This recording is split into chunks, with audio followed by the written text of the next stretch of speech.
Na promociji o knjižki bešedovali direktor Ruskого slova dr. Boris Varga, direktor Doma kulturi Ruski Kerestur Joakim Rac, recenzent Ivan Sabadoš i avtor knjižki Đura Latjak. Jak vyznačene, dramska umetnost u sebe objedinjuje šitski drugi umetnosti, ta je preto okreme značna, takže ta knjižka jedna z tih, kotru bi mušelo mac každe našo kulturno-umetnicke društvo.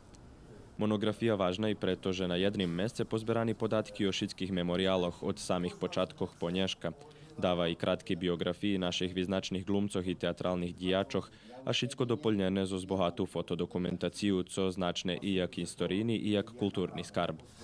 Jak avtor vyznačil, pri nás neisnuje zvyknúce dokumentovania rižných informacijoh i podatkoh, ta tota knjižka može buď príklad buducim generacijom, nejaký spôsob by ich mohlo začúvať od zabuvanja.